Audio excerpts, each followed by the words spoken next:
നമസ്കാരം. ഇന്ന് സംസാരിക്കുന്നത് ചാത്താപാച്ച ദ റിംഗ് ഓഫ് റൗഡീസ് എന്ന ആക്ഷൻ കോമഡി ചിത്രത്തെക്കുറിച്ചാണ്. അതിന് മുൻപ് എൻ്റെ 308 സബ്സ്ക്രൈബേഴ്സിന് ഞാൻ നന്ദി പറയുന്നു. ചാത്താപാച്ച സംവിധാനം ചെയ്തിരിക്കുന്നത് അദ്വൈത് നായരാണ്. ഇതിൻ്റെ തിരക്കഥ തയ്യാറാക്കിയിരിക്കുന്നത് സനൂപ് തൈക്കുടമാണ്. ഇതിൻ്റെ നിർമ്മാണം ഷിഹാൻ ഷൗക്കത്ത്, റിതേഷ് എസ്, രാമകൃഷ്ണൻ എന്നിവർ ചേർന്ന് നിർവഹിച്ചിരിക്കുന്നു. കഥയിലേക്ക് വന്നാൽ മട്ടാഞ്ചേരിയുടെ ഒരു പ്രാദേശികമായൊരു സ്ഥലത്ത് മട്ടാഞ്ചേരിയുടെ പശ്ചാത്തലത്തിൽ സാധാരണക്കാരായ കുറച്ച് യുവാക്കൾ ചേർന്ന് നടത്തുന്ന ഒരു പ്രാദേശിക റെസ്ലിംഗ് ക്ലബിനെ ചുറ്റിപ്പറ്റി അവരുടെ സ്നേഹം, സൗഹൃദം, പക തുടങ്ങിയവയൊക്കെ ചർച്ച ചെയ്യുന്ന ഒരു ചിത്രമാണിത്. സഹോദരങ്ങളുടെ സ്നേഹത്തോടും ഐക്യത്തിനോടുമുള്ള അസൂയമൂത്ത് അവരെ തമ്മിലടുപ്പിക്കാൻ ശ്രമിക്കുന്ന ഒരു മൂന്നാമൻ, അവനാണ് ഈ കഥയിലെ വില്ലൻ. ആ നാട്ടിലെ ചില രാഷ്ട്രീയ നേതാക്കളും ബിസിനസ്സുകാരും ഈ പറഞ്ഞ മൂന്നാമനായ ചെറിയാൻ മാണിക്കൊപ്പം ഉണ്ട്. ചെറിയാൻ മാണിയുടെ കഥാപാത്രം ചെയ്തിരിക്കുന്നത് വിശാഖ് നായരാണ്. മൂത്തവൻ വെട്രിവേലായി റോഷൻ മാത്യുവും ഇളയവൻ സാവിയോ ആയി അർജുൻ അശോകനും എത്തുന്നു. അവരുടെ ബാല്യകാല സുഹൃത്തും സഹോദരതുല്യനുമായ തോമസ് ലിറ്റിൽ ഒരു ഉപജീവന മാർഗം അന്വേഷിച്ച് സാവിയോയുടെ അരികിലെത്തുമ്പോഴാണ് കഥ തുടങ്ങുന്നത്. തോമസ് ലിറ്റിലിൻ്റെ കഥാപാത്രം ചെയ്തിരിക്കുന്നത് ഇഷാൻ ഷൗക്കത്താണ്.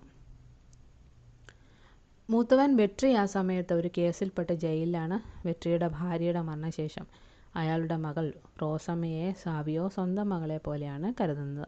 സാവിയോയുടെ അടുത്ത സുഹൃത്തുക്കളുമായി ചേർന്ന് ലിറ്റിൽ ആ നാട്ടിലെ കാട് പിടിച്ച് ഒഴിഞ്ഞു കിടക്കുന്ന ഒരു സ്ഥലത്ത് ഒരു റെസ്ലിംഗ് ക്ലബ്ബ് ആരംഭിക്കുന്നു. അത് വിജയിക്കുന്നതോടെ ചെറിയാൻ മാണി ആ സംരംഭം തകർക്കാനുള്ള ശ്രമം ആരംഭിക്കുന്നു. വെട്രിക്ക് അറിയാൻ പാടില്ലാത്ത ഒരു രഹസ്യം സാവിയോ ഒളിപ്പിക്കുന്നുണ്ട്. അതെന്താണെന്ന് ചെറിയാൻ മാണിക്കറിയാം. അതാണ് ചെറിയാൻ മാണിയുടെ ആയുധം. അയാളുടെ കുരുട്ടുബുദ്ധിയിൽ സഹോദരങ്ങൾ തമ്മിലടിക്കുമോ, അവരുടെ ചുറ്റുമുള്ള സൗഹൃദങ്ങൾ നിലനിൽക്കുമോ? അതായത് വെട്രിക്കും സാവിയോയ്ക്കും ഒരുപാട് സുഹൃത്തുക്കളുണ്ട്. ഈ സുഹൃത്തുക്കളോടൊപ്പം ചേർന്നിട്ടാണ് ഇവർ ഈ റെസ്ലിംഗ് ക്ലബ്ബൊക്കെ ആരംഭിച്ചിരിക്കുന്നത്.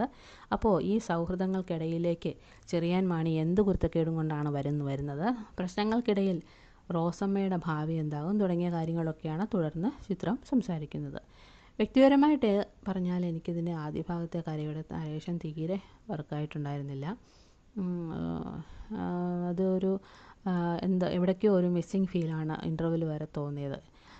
ഇൻ്റർവെല്ലിന് ശേഷം ഒരു കാമിയോ റോൾ ഉണ്ടെന്ന് നേരത്തെ തന്നെ നമുക്ക് മനസ്സിലാവുമെങ്കിലും അതിലും ഒരു പ്രതീക്ഷയില്ല. കാരണം കണ്ടുകൊണ്ടിരിക്കുന്നത് ഈ കഥയാണല്ലോ. ഈ കഥയിലേക്ക് ഇനി ഈ കാമിയോ റോളും കൂടെ വന്നിട്ട് എന്ത് ചെയ്യാൻ എന്നൊരു മൈൻഡോടുകൂടിയാണ് ഈ ഫസ്റ്റ് ഹാഫ് കണ്ടുകൊണ്ടിരിക്കുന്നത്. പക്ഷേ ഇൻ്റർവെല്ലിന് ശേഷം എന്താണ് സംഭവിച്ചതെന്ന് ചോദിച്ചാൽ റോഷൻ മാത്യുവിൻ്റെ കഥാപാത്രം വന്നതോടുകൂടിയിട്ട് ഈ ചിത്രത്തിൻ്റെ ഗ്രാഫ് അതുവരെ ഇല്ലാത്ത വിധത്തിൽ അങ്ങ് ഉയർന്നു.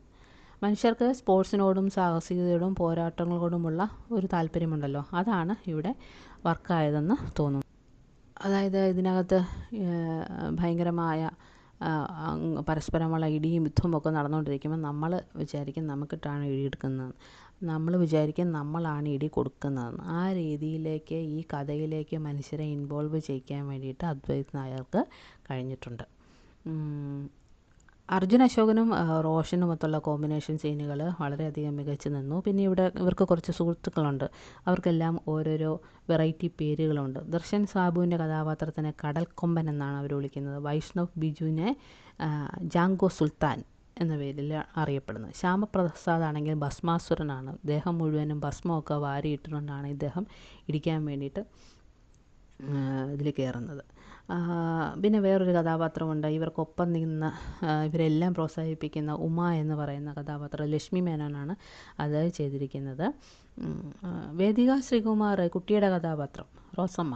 ഫസ്റ്റ് ഹാഫിൽ ആ കുട്ടീനെ കൊണ്ട് എടുത്താൽ പൊങ്ങാത്ത കുറച്ചധികം ഡയലോഗ്സ് പറയിപ്പിക്കുന്നതായിട്ട് എനിക്ക് തോന്നി. കാരണം ഈ കുട്ടി ഭയങ്കര ഓവർ സ്മാർട്ടാണെന്ന് കാണിക്കാൻ വേണ്ടിയിട്ട് നിർബന്ധപൂർവ്വം കുറച്ച് ഡയലോഗ്സൊക്കെ പറയുന്ന പോലെയൊക്കെ തോന്നി. പക്ഷേ സെക്കൻഡ് ഹാഫ് ആയപ്പം ഈ മുതിർന്ന താരങ്ങൾക്കൊപ്പം പിടിച്ചു നിൽക്കാൻ വേണ്ടിയിട്ട് ആ കുട്ടിക്ക് കഴിഞ്ഞിട്ടുണ്ട്.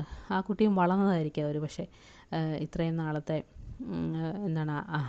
കുറച്ച് നാൾ എല്ലാവരുമായിട്ട് കമ്പനി ആയി കഴിഞ്ഞപ്പോൾ കുട്ടിയുടെ ഉള്ളിലുള്ള യഥാർത്ഥ അഭിനേതാവ് പുറത്തു വന്നതായിരിക്കാം സെക്കൻഡ് ഹാഫിൽ. ഇപ്പോൾ ഈ ദർശൻ സാബു, വൈഷ്ണവ് ബിജു എന്നിവരിൽ കൂടെയൊക്കെയാണ് ഇതിനകത്തെ കോമഡി നല്ല രീതിയിൽ വർക്കായിട്ട് പൊയ്ക്കൊണ്ടിരുന്നത്. ഇവർക്കിടയിൽ ഒരു പെൺകുട്ടിയുണ്ട്, കുരുവി. കാർമൻ എസ് മാത്യു ആണ് ഈ കഥാപാത്രത്തിനെ അവതരിപ്പിച്ചിരിക്കുന്നത്. ഓവറോൾ പെർഫോമൻസ് വെച്ച് നോക്കുവാണെങ്കിൽ ഇതിനകത്ത് വില്ലനിസം കൊണ്ട് കണ്ണ് കാണാതെ കിളി പോയ രീതിയിലേക്ക് അവതരിപ്പിച്ച വിശാഖ് നായരാണ് ഏറ്റവും മികച്ച ഒരു പെർഫോമർ എന്ന് വേണമെങ്കിൽ പറയാം. അയാൾ വേറൊരു തരത്തിലാണ്, വെറൈറ്റി മൂഡിലാണ് ഈ പടം ചെയ്തു വച്ചിരിക്കുന്നത്. അപ്പോൾ എന്താണ്, ചെറുപ്പം മുതലേ അയാൾ ഇങ്ങനെ ഈ കൂട്ടുകാരുടെ ഇടി വാങ്ങിച്ച് വളരെയധികം ഇൻഫീരിയോറിറ്റി കോംപ്ലക്സ് ഉണ്ട്. എന്തൊക്കെ കാണിച്ചാൽ ഏറ്റവും അവസാനം ഇവന്മാരുടെ ഇടി മാത്രമേ ഇയാൾക്ക് കിട്ടത്തുള്ളൂ. അപ്പോൾ ക്ലൈമാക്സ് ആകുമ്പോഴും ഇയാൾക്ക് ഇടിയാണോ കിട്ടുന്നത്, ഇയാൾ ഏതെങ്കിലും തരത്തിൽ ജയിക്കുന്നുണ്ടോ എന്നൊക്കെ അറിയണമെങ്കിൽ എല്ലാവരും അത് തിയേറ്ററിൽ പോയി കാണുക. പിന്നെ മറ്റൊന്ന് പറയാനുള്ളത്, കല്ലത്തുമാണിയായിട്ട്, അതായത് ചെറിയാൻ മാനയുടെ അച്ഛനായിട്ട് സായികുമാർ വന്നിട്ടുണ്ട്. വീൽ ചെയറിലിരിക്കുന്ന ഒരു കഥാപാത്രമാണ്. പക്ഷേ പുള്ളിയുടെ കണ്ണുകൊണ്ടും ചുണ്ടുകൊണ്ടും ഒക്കെ ആ കിട്ടിയ കഥാപാത്രത്തിനെ നല്ല രീതിയിൽ സംസാരിക്കാൻ പറ്റത്തില്ല. അപ്പോൾ കണ്ണുകൊണ്ടും ചുണ്ടുകൊണ്ടും ഒക്കെ കിട്ടിയ കഥാപാത്രത്തിനെ നല്ല രീതിയിൽ അവതരിപ്പിക്കാൻ വേണ്ടിയിട്ട് പറ്റിയിട്ടുണ്ട്. പക്ഷേ സിദ്ദിഖിൻ്റെ കഥാപാത്രം, മേയറായിട്ട് വന്ന കഥാപാത്രം എന്തിനാണ് വന്നതെന്നോ പോയെന്നോ എനിക്ക് മനസ്സിലായിട്ടില്ല. അതുപോലെ തന്നെയാണ് നമ്മുടെ മമ്മൂക്കയുടെ കഥാപാത്രവും. കാമിയോ റോളാണ്, വലിയ സംഭവമൊക്കെ ആയിട്ട് ഇവർ കൊണ്ടുവന്നതാണ്. നമ്മളുടെ എക്സ്പെക്റ്റേഷൻ്റെ പ്രശ്നമാണോ എന്ന് അറിയത്തില്ല. ഞാനൊരു ചെറിയൊരു ബിലാലിനെ പ്രതീക്ഷിച്ചാണ് ഇരുന്നത്. ബിലാൽ വേണ്ട, ബിലാലിൻ്റെ ഒരു 5% അത് പ്രതീക്ഷിച്ചാണ് ഇരുന്നത്. കാരണം അങ്ങനത്തെ ഒരു സംഭവം ആവശ്യപ്പെടുന്ന ഒരു സാഹചര്യമായിരുന്നു ഉണ്ടായിരുന്നത്. പക്ഷേ ബിലാൽ വന്നില്ല, ജ്യോതിയും വന്നില്ല എന്നൊക്കെ പറയുന്ന പോലെ. അപ്പം മമ്മൂക്കയും അങ്ങനെ വന്നുപോയി. അപ്പോൾ ഇത്രയൊക്കെയാണ് ഈ സിനിമയെക്കുറിച്ച് പറയാനുള്ളത്. റിവ്യൂ ഇഷ്ടമായാൽ എല്ലാവരും എന്നെ കമൻറ്റ് ചെയ്തും ലൈക്ക് ചെയ്തും പ്രോത്സാഹിപ്പിക്കുക. ആദ്യമായിട്ട് കാണുന്നവർ ദയവായിട്ട് ഈ ചാനലൊന്ന് സബ്സ്ക്രൈബ് ചെയ്യുക. അപ്പോൾ നാളെ വലതുവശത്തെ കള്ളൻ കാണാമെന്ന് വിചാരിക്കുന്നുണ്ട്. പറ്റുവാണെങ്കിൽ കണ്ടിട്ട് നാളെ വരാം.